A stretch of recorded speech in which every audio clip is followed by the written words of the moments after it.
What role in the Middle East, again, does Israel play in this? Israel was created as the instrument to bring about the Battle of Armageddon and the fulfillment of prophecy, a war that will be so terrible, where nuclear weapons will be used, so that the American citizens and the other people in the world will get down on their knees and beg for no more war. And what is the answer to that? They're going to be told the only way we can guarantee no more war is if we destroy the sovereignty of nations and we come together as one humanity and government. Right. Now I'm telling you, unless the American people wake up and stop it, starting in about 1996, the Battle of Armageddon will become a reality. He laid out the blueprint for everything we're seeing today. He knew why it had to happen, he knew who was behind the curtain, and he knew what we should expect next. Read the book of Revelations, whether you believe in the book or not. Read it, because the men who are bringing this about are using it as their script. This interview was recorded in 1992, and as you listen, you'll understand why his blueprint still matters today. Because he said it would all unfold exactly like this, down to the smallest detail of the script. And I get people who still come to me all the time and say, Bill, you're all wrong, it's the Jews. The Jews are subverting the world. Man, it's not the Jews, it's not the Catholics, it's not the blacks. It's these men who belong to the ancient mystery schools, who meet in secret and decide the fate of the world. And they belong to all different races and all different nationalities and all different religions to the public point of view. But in secret, it's a different story. He claimed the fate of billions rest in the hands of a small group of people. And their strategy, he said, is simple. Keep us watching the circus so we never look behind the curtain. At the highest levels of all countries, they all belong to the same club. And we, the people, sit back and we watch this grand drama which is being played out for our benefit, not theirs. If it wasn't for us, they wouldn't even have to do any of this. But you see, they just can't come out and destroy all of us because they need slaves. They need people to make their shoes and make their cars and mine the ore. They need worker bees, and that's what we are. His name is Bill Cooper, and what you're about to hear is his warning to the world. He believed that if you don't spare the time to hear this message to the end, if you don't make the effort to understand it and finally wake up, then you're participating in the great deception just as much as they are. His words, not mine.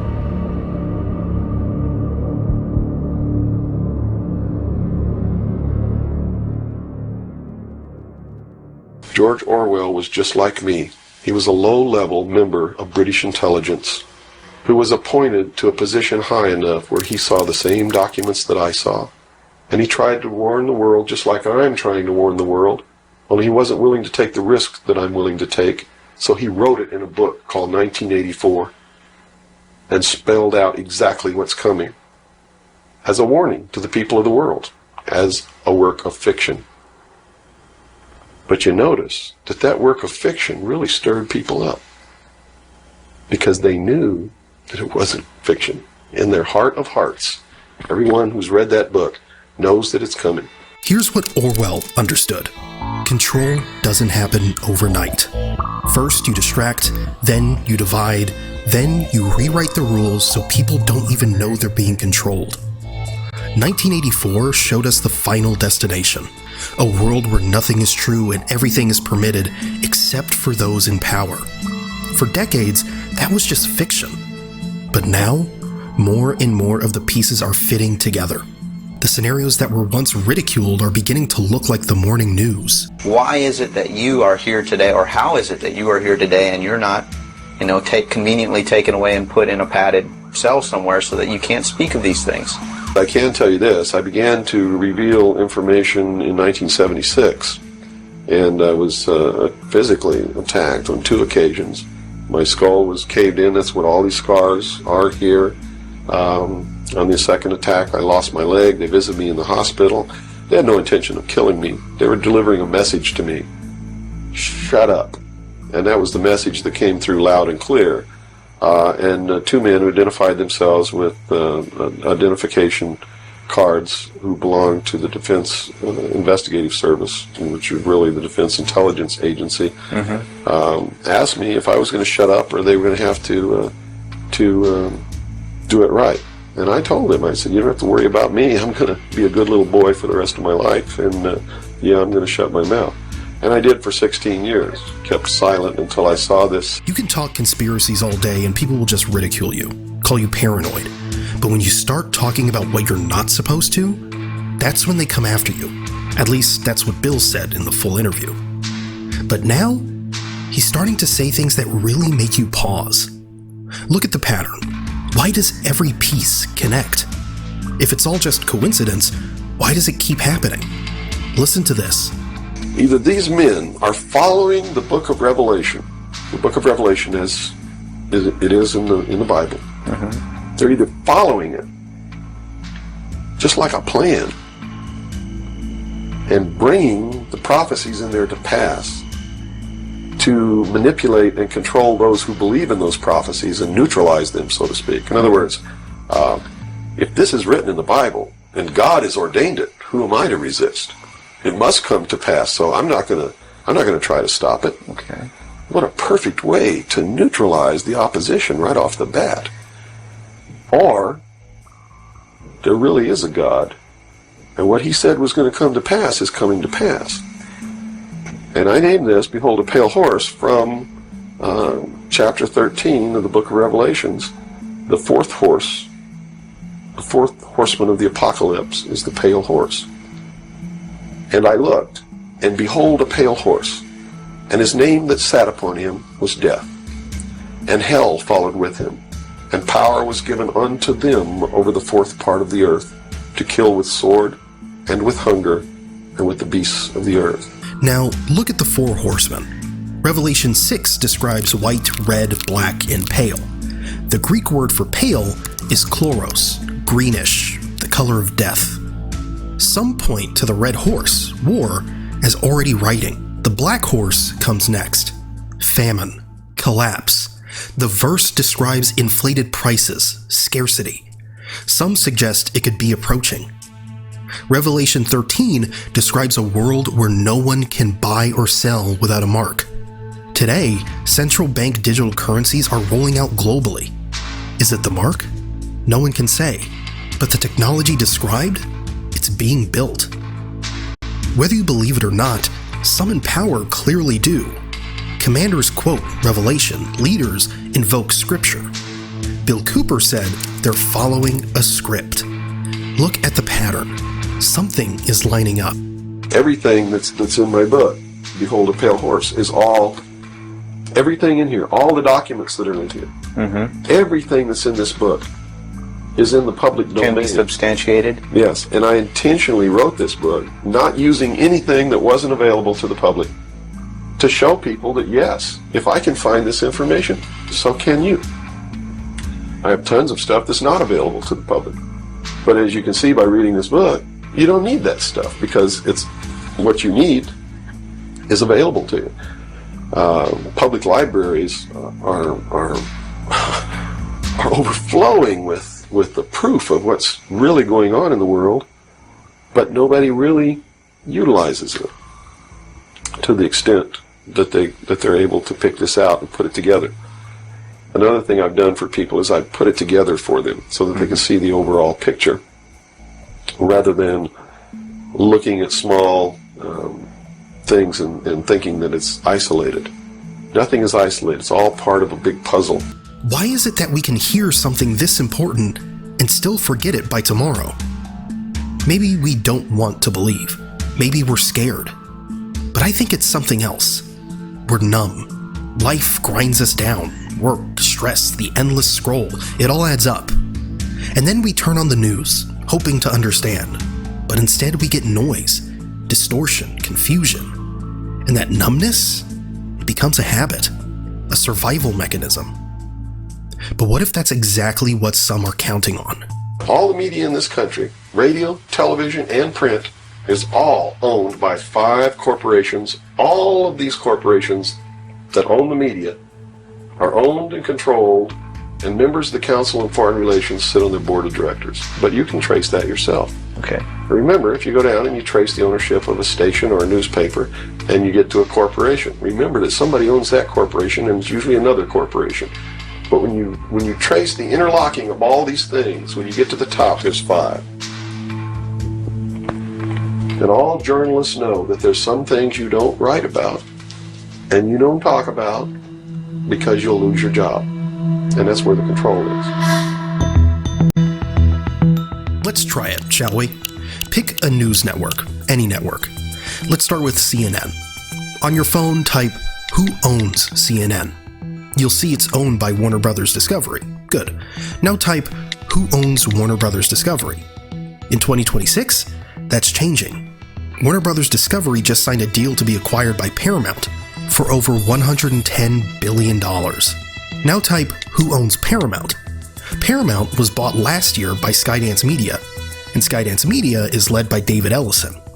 Now type, "Who is David Ellison?"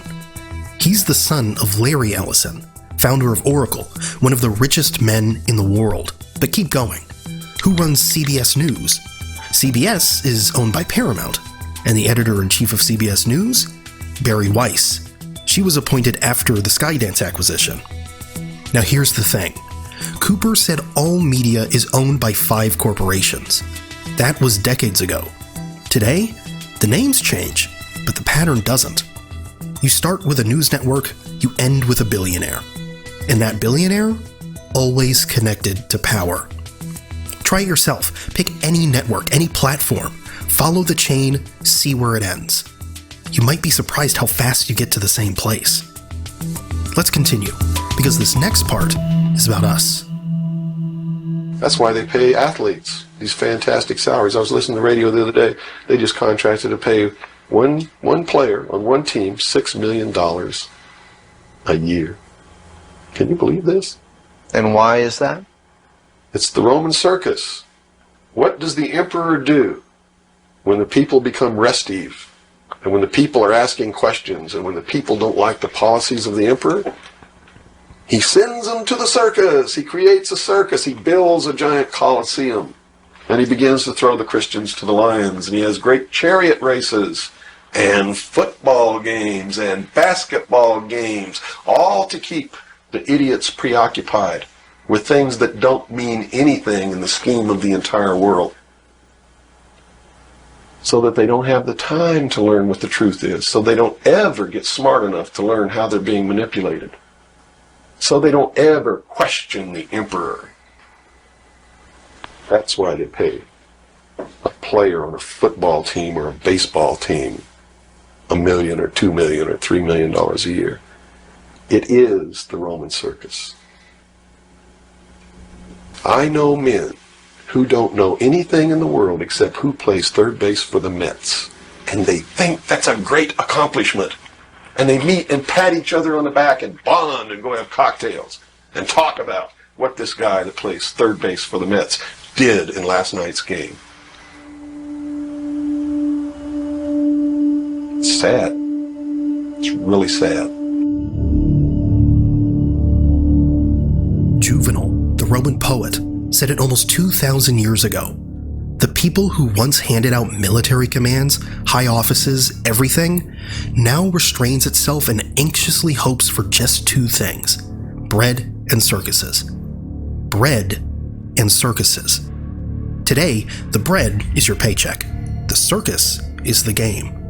And while we're glued to the screen cheering for millionaires we've never met, the real decisions are being made somewhere else, by people we'll never see. Because here's the uncomfortable truth.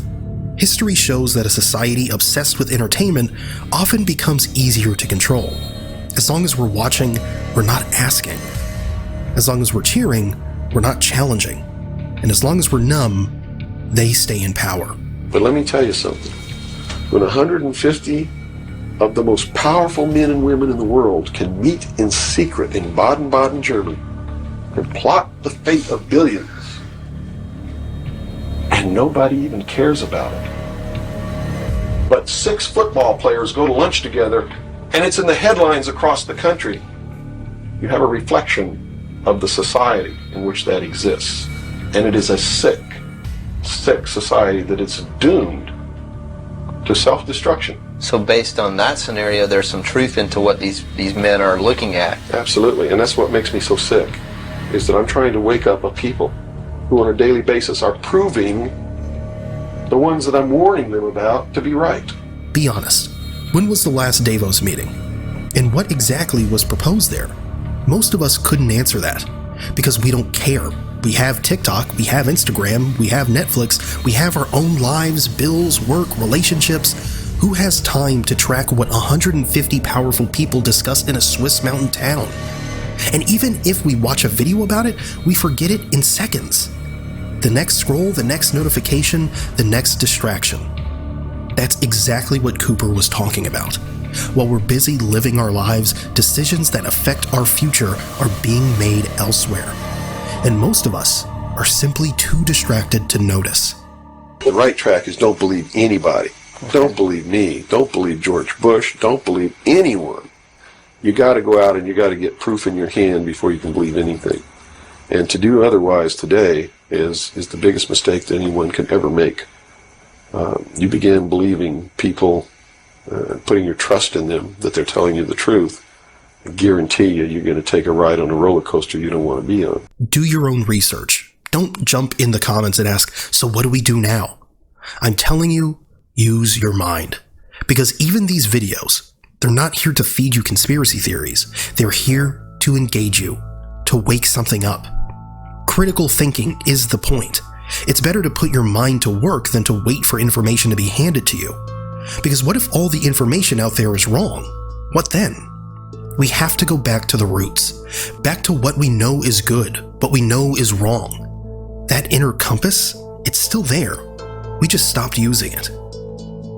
Now, did these people recognize the continuity of life? In other words, you have told me earlier that they're after physical immortality. They believe that through their technology, man will become God. It's power of reason. Through technology, man will himself become God. They will engineer, just like he wanted to do, the super race who will live forever. And the concept is the same, and the men behind it are the same as was. Bill said more than 30 years ago that they would reach for immortality through technology. Back then, it probably sounded absurd. But now, look at what's happening. Neuralink has successfully implanted brain chips in multiple patients. One man used it to play chess just by thinking. Scientists at Harvard and MIT are working on age reversal technologies. Clinical trials are underway for drugs that could add decades to human life. The CEO of OpenAI said recently that we might achieve human-level AI within a few years. And after that, merging human intelligence with machines is the next logical step. Whether you believe that or not, it's hard to ignore that we're moving in that direction faster than anyone predicted. No matter what your religion is or what you think, they're following the scenario in the book of Revelations to a T, right down to the last little bit. If you want to know what's going to happen in the future, if we don't wake up, and through the power of those, see, not one drop of blood ever has to be spilled, and no one has to ever put any chains on their legs or their arms, ever. If people just wake up and exercise what was given to us in our Constitution, the power of the vote, while we still have that power. So you say there is still a possibility for like one individual watching this tape to actually make a difference? You better believe it. How Yes. would that be so? Well, number one, learn what the truth really is. Get away from the fantasy that you've been living. Educate other people, those you know, your family. Once that begins to happen, it spreads. And then if the people decide that they don't want what they have in store for us planned, just through the power of the vote, they can make this country and the world whatever they want it to be. Whatever they want it to be. And there are no limits on that, except to understand that you can never make everything all right, and you can never make everything all bad. Both must exist, and we must maintain a balance. If you stayed until now, you're probably one of those who's awake. Or at least, you're willing to be. And that comes with a responsibility. Be responsible with your mind. Use critical thinking. Bill said it himself. Don't believe him. Don't believe us. Believe what you can prove, what you can verify. But you have to do the work. You have to research. You have to stay awake. Because if you stay awake, others around you might wake up too. And that's how things change. Now, Bill has a final message for us. So, whoever has ears to hear, let them hear.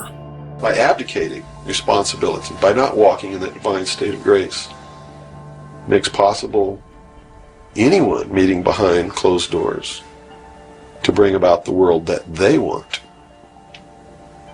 And the world that they want may not be the world that you want, or that I want, or that these people watching might want. If you don't participate, you can't complain. If you don't help cook the meal, you got no right to bitch about it. You got to sit down and eat what's put on your plate. If you don't like that, then you should have been in the kitchen helping to prepare the meal, helping to plan it, helping to prepare it, helping to serve it. If you want to sit on your butt in the living room while somebody else prepares the meal for you and decides what it's going to be and puts it on the table, it's too late to say that's not what you wanted to eat. It's too late to say it's not cooked the way you wanted it to cook. Well, that's very simple to understand. And that's right. You got to eat it because you have to eat to live. And I think that anybody can understand the meaning behind that little story.